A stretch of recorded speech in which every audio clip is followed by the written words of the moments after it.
Salut tout le monde, c'est Raito, on se retrouve pour la review du chapitre 237 de Jujutsu Kaisen. On a un chapitre excellent encore une fois et franchement tous les gens qui ont stoppé parce qu'il n'y avait plus Gojo, vraiment vous avez raté quelque chose parce que le chapitre était juste très bon. En tout cas n'hésitez pas à liker un maximum la vidéo, à vous abonner si vous aimez Jujutsu Kaisen, on en parle toutes les semaines, on va vivre bien évidemment la fin ensemble. En plus on est bientôt 100 000 abonnés et on les vise avant 2024, donc abonne-toi pour rejoindre tout simplement cette communauté. En tout cas on commence la review, let's go. Bon, je l'ai dit, ceux qui ont arrêté parce qu'il n'y avait plus Gojo, bon déjà on sait pas si Gojo reviendra ou pas, pour l'instant il est considéré comme mort, mais vous avez raté une masterclass, parce que dans le chapitre on a 3 trucs juste énormes, en commençant par le premier combat qui se profile, un combat entre deux exorcistes extrêmement puissants, puisqu'on va avoir Akari contre Urome, et ça franchement j'ai hâte de voir. Donc Urome qui va créer directement un bloc de glace, donc le bloc de glace d'ailleurs qui va descendre, et en plus de ça Akari ne perd pas de temps, extension de territoire, le combat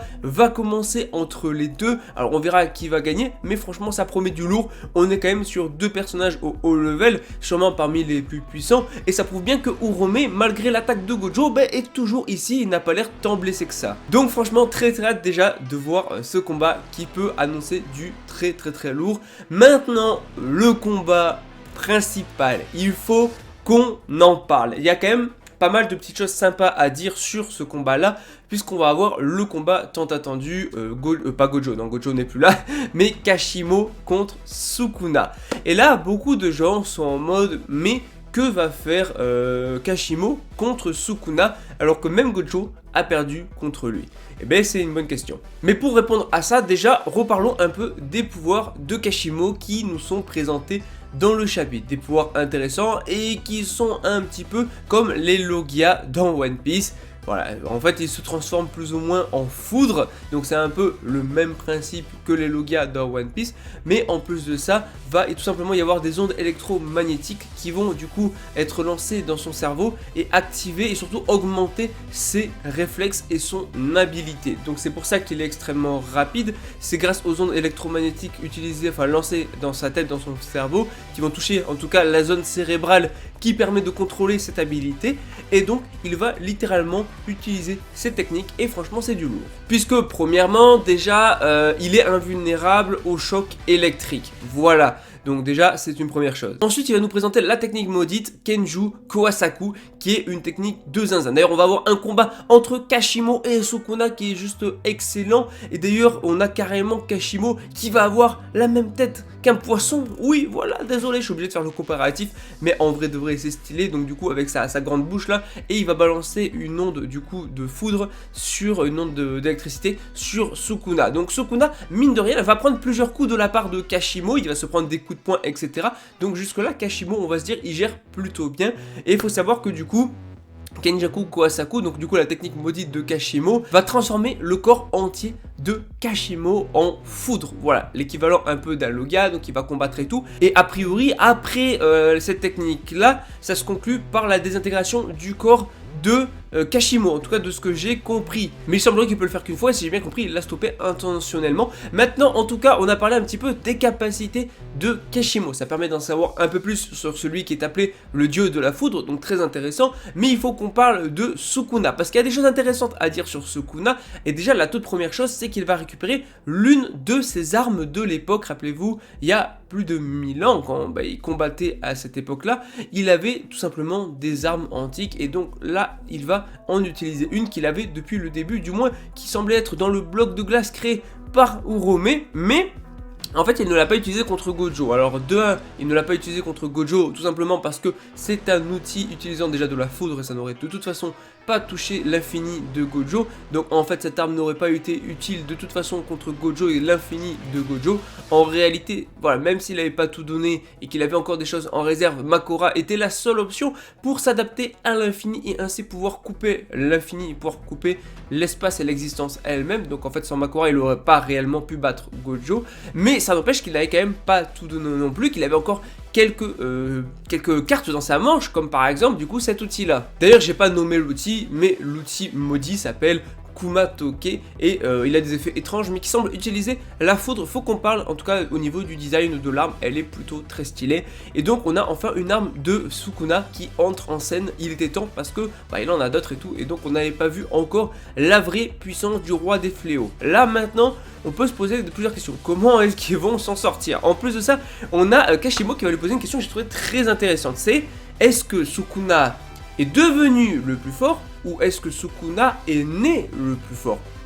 C'est une réelle bonne question, c'est une très bonne question de la part de Kashimo que nous aussi on peut se poser.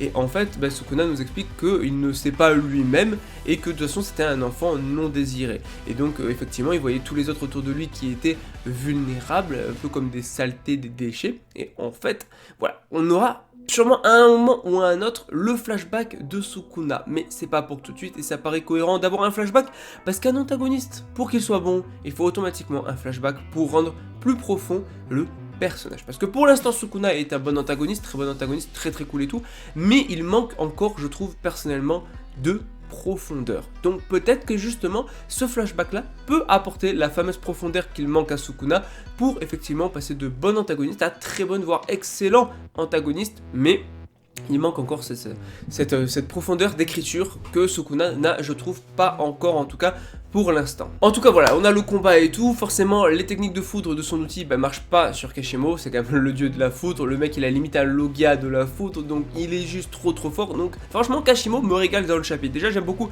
son chara-design, mais ses techniques sont plutôt cool, et la foudre c'est toujours cool dans les animés de base, surtout la manière dont là il va l'utiliser. Donc on a le combat, échange de coups, tout ça, et jusque là comme j'ai dit, il a quand même donné pas mal de coups à Sukuna, sauf qu'à la fin du chapitre, Sukuna va récupérer sa forme d'origine. Oui, la forme d'origine de Sukuna avec du coup ses 4 yeux, ses 4 bras. C'est juste excellent, sa forme est trop stylée.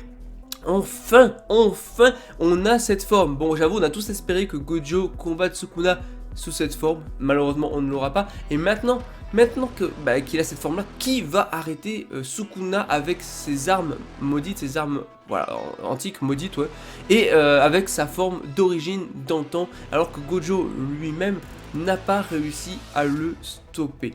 Comment c'est possible? Kashimo va se faire démonter et je vois pas qui peut arriver derrière. Maki, Yuta, mais ils vont rien faire de plus que ce qu'a fait Gojo. En fait, il n'y en a aucun. Donc déjà de base Gojo était le plus fort, donc je ne sais pas. Surtout qu'ils y vont un par un, c'est-à-dire que c'est pas genre Maki plus Yuta plus Kashimo, c'est vraiment genre ils y vont un par un au combat.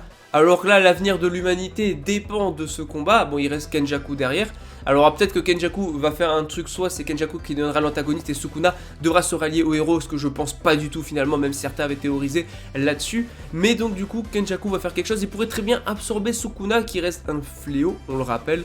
Et peut-être juste qu'il voulait tout simplement attendre que Sukuna soit à son plein potentiel pour l'absorber, soit justement quand il a sa forme d'origine et quand il sera plus affaibli aussi. Et donc du coup, peut-être qu'à la fin, après avoir battu Kashimo, après avoir battu peut-être Maki, Yuta et Yuji, c'est là que Kenjaku va arriver et absorber Sukuna. Mais la question reste entière, mais comment ils vont le stopper? Parce que en fait, ça veut dire que Kenjaku sera logiquement plus fort que Sukuna actuellement s'il l'absorbe, donc il pourra jamais être stoppé en fait. Donc je ne sais pas encore comment ils vont réussir, et si Gojo échoué, je ne vois même pas comment c'est possible, à moins de le sceller à l'instar de Gojo qui avait été scellé aussi. Je ne vois que ça comme possibilité, ou un retour de Gojo inattendu, encore plus fort qu'avant, pour débarquer à la fin et combattre pourquoi pas. Donc du coup Sukuna, mais là encore une fois, rien n'est sûr, donc je sais pas trop comment ils vont se débrouiller. Et avec tout ça, je sais même pas si Megumi est encore vivant, parce que clairement, Sukuna a retrouvé sa forme d'origine. Je sais même pas ce que Megumi est devenu, s'il est bel et bien mort, ou s'il est toujours là, quelque part. Bref, en tout cas, sa forme est juste incroyable, il est juste fou Sukuna, il est juste fou. Je suis trop hypé de voir les prochains combats, ça va être énorme, j'espère qu'il n'y a pas de pause la semaine prochaine, je crois qu'il n'y en a pas en tout cas, parce que ça y est, sa vraie forme s'est manifestée, la vraie forme de Sukuna. Est-ce que vous vous rendez compte à quel point c'est une masterclass? Franchement, trop hâte d'être la semaine prochaine.